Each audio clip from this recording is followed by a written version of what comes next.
All right, folks, this week in our Tech Tip Tuesday, we're going to be focusing on how to check a student's progress in the course. So to do that, we're going to access the class list and find the student that we want to check the progress of. So in this case, we'll look at Pam Beasley here. We're going to click on the drop-down arrow next to her name and select View Progress. Now, this is going to open up the View Progress page for Pam. And what's nice about this is it actually has the summary of everything you could ever want to know about Pam. So you can see all of these on the left-hand side here, and then those are going to correspond to the different headings that you see here. So for grades, you can see that Pam's received 7 grades. You can kind of hover over these and see what these assignments were, what she got on them just briefly. Or if you click this expand arrow, you can kind of see them in here. So you see the fire safety quiz, you see the feedback that she received, if she received any, and you can also go in and actually take a look at the marks here. Okay, so that would be your grades section in here. Expectations, if expectations were used and tagged, you can click on expectations, and this will actually bring you to the expectations progress page. And it will show you a list of all the expectations that were brought in and assessed. And you can see here that she's met this expectation at a level 3, this at a level 3, and this at a level 2. So they are color coded. But for these, they had to have been attached to specific activities, assignments, or quizzes, things like that. If we go back to the summary on the left-hand side using that link, again, it'll bring all those different pieces back, and we can check into the amount of time that Pam has spent in content. As you can see here, she's visited no topics, and there's been no time spent in the content section of the course. She hasn't authored any discussions posts. She's submitted some assignments in here, and she's done well on them, but she's only submitted 2 out of that many of them. Okay, looking at the quizzes as well, you can see quizzes and the attempts that they had. So if you wanted to view a specific attempt, you could open that up.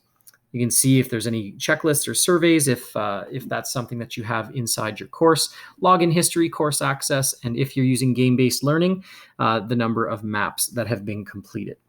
So a lot of this to just check on her overall progress summary. Now, that is very useful in the class for one person, but if you wanted to keep going back between different students, what you'd end up wanting to do is actually probably adding in an icon to the Navbar. And the one I'm going to suggest here is the class progress icon. So if you go into editing your Navbar and click add links, you can search for this one. That's if you search progress and click on the magnifying glass, you'll see there's one called class progress.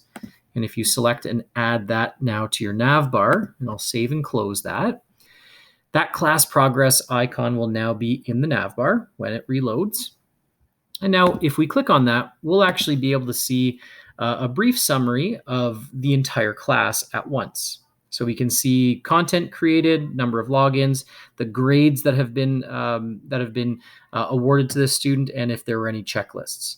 Now you can actually change what's shown inside here by looking at the settings, and you can actually, remove the checklist and put in something different. As you can see here, the fourth one, if I don't want this, I can select replace. And then I have the option of putting in content, discussions, quiz performances, system access, things like that. But for now, I'll leave it like this. I'm going to click cancel. And again, you can briefly scroll through and see the progress of your students. Now, these are all fake students, so you wouldn't see any content completed or logins with them. But if you did this with your class, you would actually be able to see all of those users. And if you wanted to, if you had them in different sections, you could actually change this in terms of your section. So if you only wanted to look at your period 1 class, you could do so that way.